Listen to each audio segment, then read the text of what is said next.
Hello, 100% Jim here. Welcome to the 100% Real podcast, episode 2.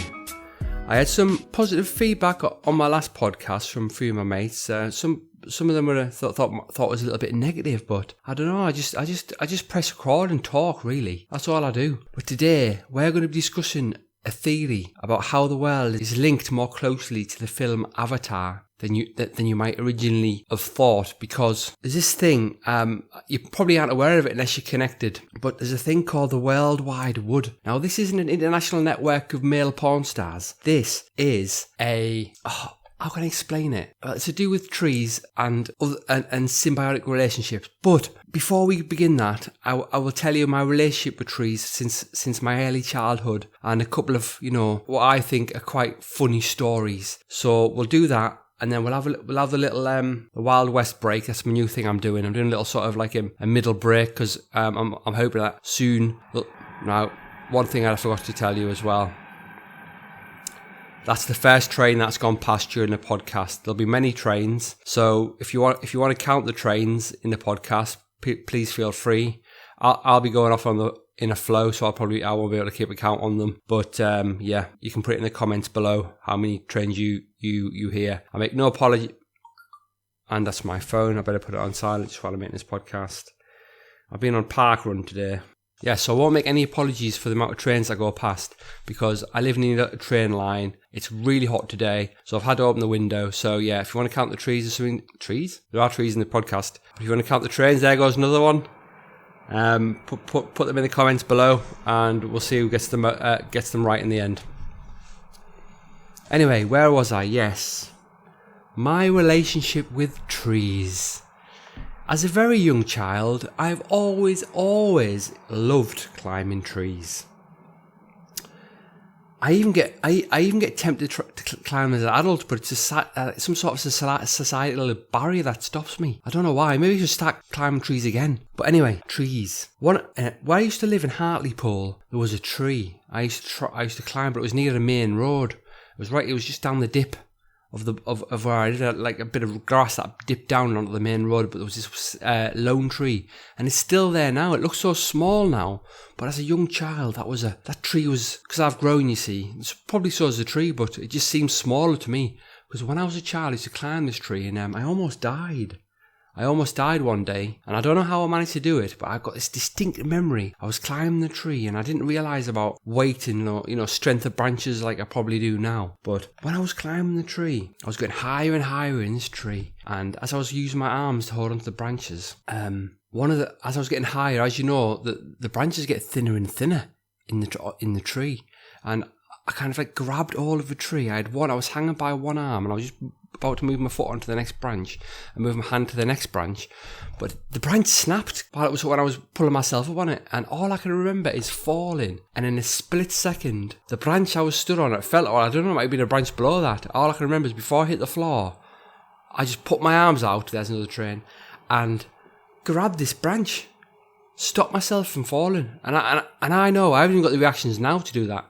And as a child, that could have been a death experience for me, but something must have saved me, or I must have just saved myself. Just like instincts, like, grab something quick. So yeah, that was the tree, that was the snap branch tree story. But there's an even better story. As I grew and I went around Hartlepool, it was like the world was my playground. I used to go outside collecting conkers and go appling. There was a place called Hart Village where I used to go appling. We used to call it appling, and there was a vicarage up there. I had loads of apple trees, and we used to jump over the vicar's garden fence in his massive orchard garden, steal all his apples and run away. And he used to shake his little fist at us, but be like, yeah, we don't even come from this village, yeah, nom nom nom nom. And eat all his apples. We also used to steal turnips as well. That's another story, actually. I'm going to go off at a bit of a tangent now, because there was, on the way to Hart Village from Hartlepool, there was a little a farmer's field, and in that farmer's field there was turnips. And there's a funny story about Hartlepool, actually.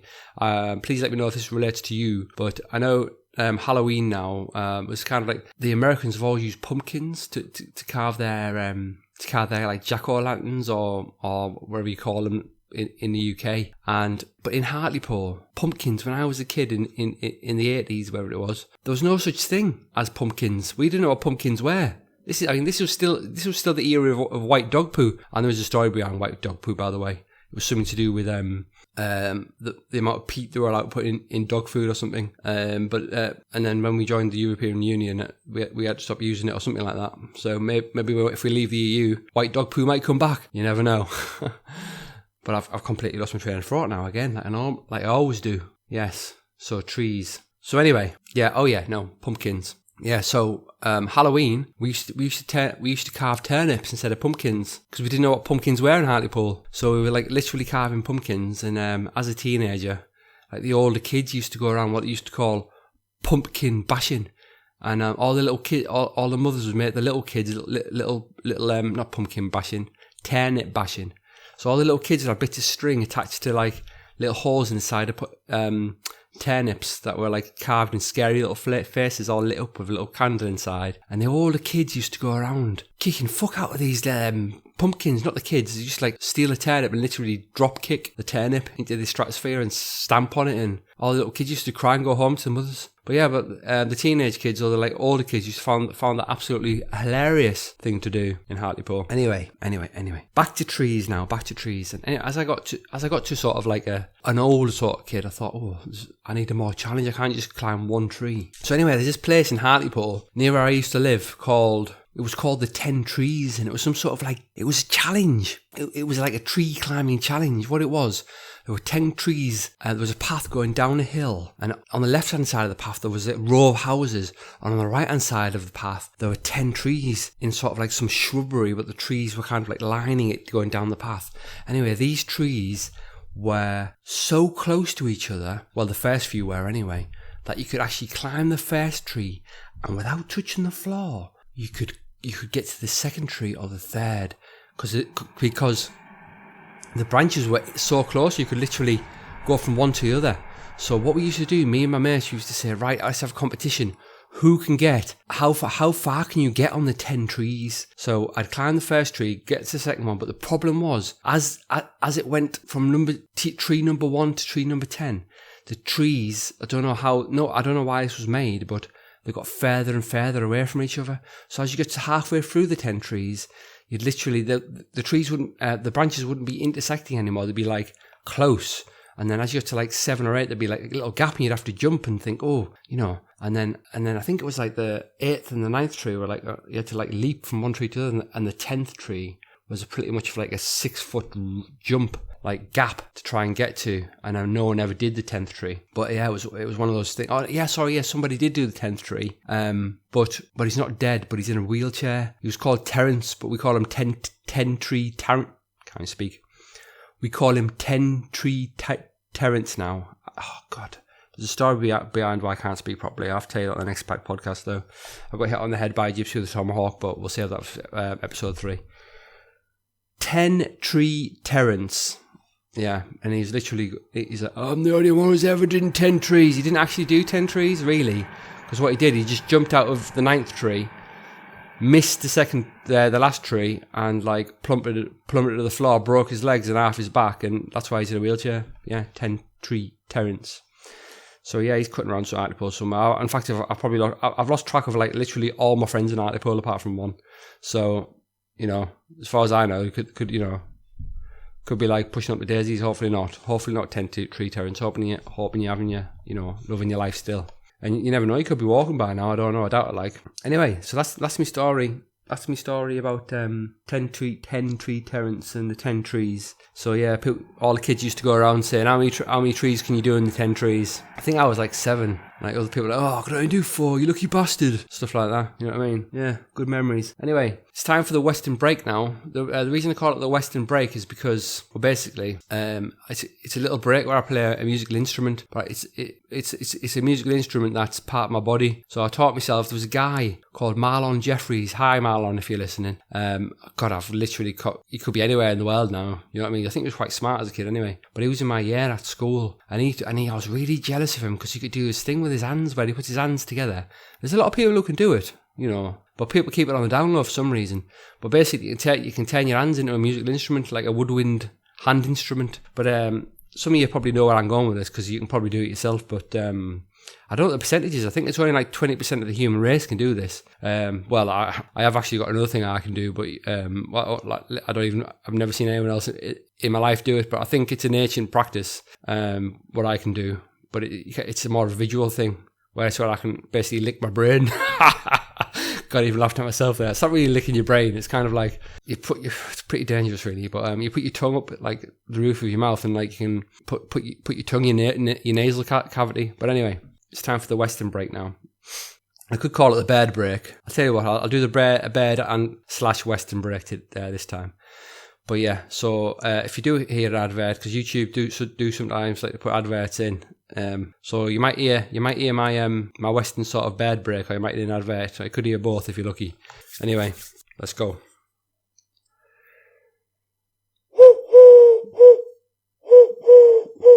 That's the wood pigeon.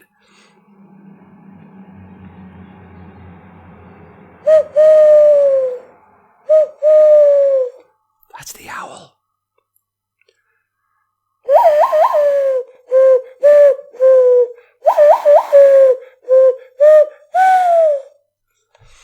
There we go. That's the bird / Western break. And that was just in case the advert came on. I don't know if hopefully you didn't hear it. But yeah, that's it really. Yeah, I'm just going to go on the story about the avatar and the worldwide wood now. But before I do that, I'll just like to remind you that I have got a Patreon page. And if you would like to support the channel for the price of a pint or a cup of coffee, if you would have saw me in a pub or a coffee shop, would you go, oh, there's 100% Jim. Let's buy him a coffee for giving us free podcasts. And if you can't afford it, it doesn't matter. But if you can, you'll be cool. So yeah, just head over to www.patreon.com /100% Jim. That's the word Jim, not the sign. Sorry, the word percent, not the sign. So I was going to put the percentage sign in there, but I don't think it would have letted me. So 100% Jim, all one word. Thank you very much. Anyway, how, you might be asking, are we like the Avatar? How? Are you sure, Jim? Have you been taking drugs? Are you actually high on some sort of like LSD? No, I'm not. Because I have heard a story about the worldwide wood. And the story goes, the trees have like roots that go down into the earth. So they are kind of like the most earthed, sort of grounded beings. Well, they're not beings, are they? The trees, but just hear me out. In the whole of the world, because they're constantly in connection with the earth. So anyway, they're in the earth, they're sucking the nutrients out, the trees, and they've got the sunlight constantly. They are like probably the most like real things, living things on this planet, because they're like literally in connection with everything. Anyway, so these trees, anyway, for years and years people thought, oh, they're just trees, they're just growing, they're just, we knew they were alive because they're growing, but we didn't know that they had kind of like some sort of, I wouldn't say intelligence, because not in the way humans have intelligence, but they've got consciousness.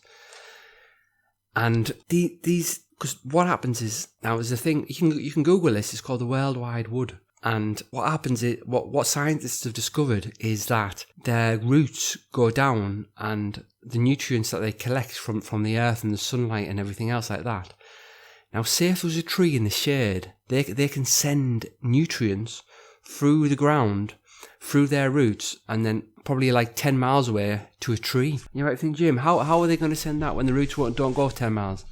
That's because there is a thing called a mycorrhizal fungi that's all over the ground, underground, and it's got like a symbiotic relationship with trees. And what the trees can do is send down this energy and sugar and everything else it converts from sunlight and water and like the nutrients from the earth, and send it to trees in need. And it's even been thought that old trees that are about to die, all of the energy and nutrients that are sucked up or created during its life through a process called photosynthesis. Sorry, I can't speak. It's to do with this head injury I had when I was a child. Photosynthesis, where the green leaves convert the sunlight into energy. But yeah, we didn't know that it could help people. So this old tree, all this stuff that's collected during its life, and literally like just one last download to the it's like a mycorrhizal fungi network, which is like connects all the trees in the world together, where they can literally, they don't talk to each other like me and you talk to each other. It's more of like a chemical language But yeah, so these old trees, when they die, they literally like download all of their nutrients and just like bleh, to the underground, and all the young saplings and that go and suck it all up. Yeah, so that's the World Wide Wood, and it's crazy. So when you see like a woodland or a wood, you might be thinking, is that just like a single tree, or is that like all those trees, are they just like one organism all working in unison together, using these mycorrhizal fungi to talk to each other and send each other messages? And there's also like been sort of like theories that like, little aphids that like eat trees. So one the aphid could start eating the tree, and then one tree will go meh, meh, meh. It won't set off an alarm, but it will just send like chemical signals to the other trees around it saying, mate, guys, I'm getting fucking eaten here. I'm getting eaten alive. Put your defences up, and put your defences up right now. And so the other trees go, right, okay, then we'll put this special chemical in our sap and make it taste bitter and get rid of these aphids. So yeah, so one tree like takes the hit, and the rest of them go, yeah, you can fuck off. So yeah, that's it. The World Wide Wood. You can, and I think there's some book as well. It's in the World of Plants or something you can read. So if you want some future homework for the next one, yeah, but look forward to the next one. The next one's going to be pretty good as well, my next podcast. But there's so many things I want to talk about in my podcasts, but I don't know. But yeah, I just feel, this one's, I wanted to do them weekly, but this one is like, it's been niggling my brain. Just saying, Jim, you need to do another podcast. You need to download this information. But yeah, I've got so many ideas. I'm probably going to tell you about the time I got hit on the head with a hammer next time. This is why I sometimes stumble with my words, because there's a part of my brain that's injured. That's to do with the formation of words. So I find it really hard to like say special words, like bigger words and stuff like that. And also find it hard, definitely, to try and do tongue twisters. I mean, if you've got any ideas for tongue twisters, just tell me what to say, and I'll try and say it in my next, or write it in the comments below in YouTube. And if you're watching it on YouTube, I'm probably going to start uploading to like SoundCloud, but I still need ideas where I'm going to put my podcast. I'm going to do a little bit of research, I think, to find out where I'm going to put my podcast. But the aim is trying it on like iTunes, Spotify, and things like that as well. Maybe Acast. I don't know.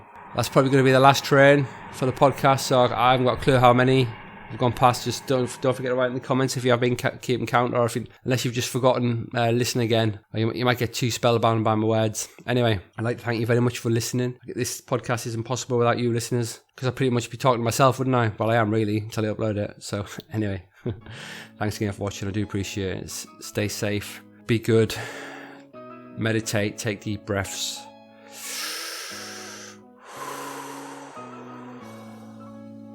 And remember, stay 100% real. Stay 100% Jim. See you later.